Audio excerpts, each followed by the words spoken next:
Tata project limited का सुरक्षा अधिकारी हूँ। आपका सेफ्टी क्लास में स्वागत है। भाइयों, इस क्लास में आने का उद्देश्य कंपनी, वातावरण और अपनी सुरक्षा के बारे में सीखना है। आप ये कहेंगे कि हर कोई अपनी सुरक्षा के बारे में जानता है, पर अब मैं आपको निर्माण स्थल पर विभिन्न खतरों और उनसे बचाव के बारे में बताऊंगा। दोस्तों, अब आप मुझे अपने बारे में जानकारी दीजिए। आप अपना नाम बताएं। सर, मेरा नाम रोशन यादव है। आपका घर कहाँ है? हैदराबाद। आपके घर में कौन कौन है? माँ, पिताजी, दादी, बहन और मेरी पत्नी।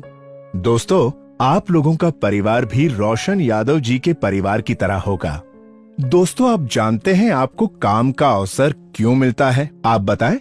काम अच्छा करने से। ठीक है, अब आप बताएं। काम जानते हैं इसलिए। और आप? शरीर स्वस्थ हो तभी काम मिलता है। बिल्कुल सही। ईश्वर ने हम सबको एक स्वस्थ शरीर प्रदान किया है। हमारे हाथ पैर सलामत हैं और प्रकृति ने हमें अपंग नहीं बनाया। अगर हम में कोई शारीरिक विकार होते तो हमारे रोजगार की संभावनाएं कम हो जाती। इसलिए हमको इस बात का हमेशा ध्यान रखना चाहिए कि हमारा शरीर ही हमारे लिए सबसे मूल्यवान वस्तु है। ध्यान रखें, अगर शरीर स्वस्थ नहीं तो काम नहीं, और काम नहीं तो कमाई नहीं।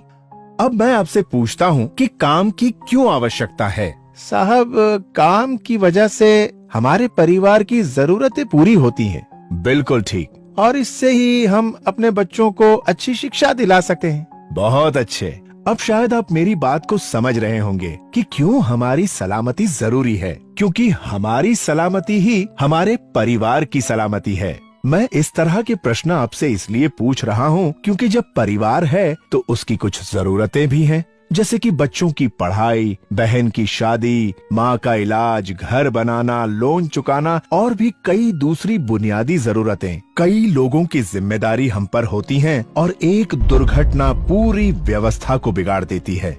दोस्तों, याद रखें, किसी कामगार के साथ घटित दुर्घटना जितना कष्ट उस कामगार को देती है, उससे कहीं ज्यादा दुखदाई उसके परिवार वालों के लिए होती है। मैं आप सबसे पूछता हूँ, सोचिए कि आप किसी दुर्घटना के शिकार हों तो क्या हो सकता है? साहब, जान जा सकती है। साहब, हाथ पैर भी बेकार हो सकते हैं। बिल्कुल ठीक। लेकिन अगर चोट जानलेवा नहीं है और कुछ समय में ठीक हो सकती है, तो क्या उस स्थिति में थोड़े खतरे लेकर काम करना उचित है क्या? नहीं साहब, जब तक चोट ठीक नहीं होती हम काम पर थोड़े आ सकते हैं। हाँ, और इलाज पर पैसा खर्च अलग, और फिर आमदनी भी बंद। और कहीं कोई हाथ पैर बेकार हो गया तो बाद में काम नहीं मिलेगा। सही कहा दोस्तों। तो सोचो, एक जरा सी लापरवाही से हुई दुर्घटना कितनी मुश्किलें लेकर आती है।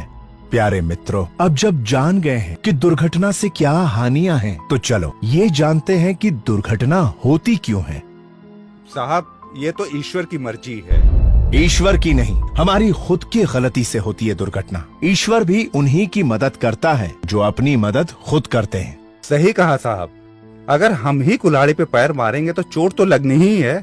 दुर्घटना होने के दो मुख्य कारण होते हैं। पहला, बचाव की जानकारी का अभाव, और दूसरा है अति आत्मविश्वास। साहब, थोड़ा विस्तार से बताएं तो शायद कुछ ज्यादा समझ में आए। तो सुनो, सबसे खतरनाक है अति आत्मविश्वास।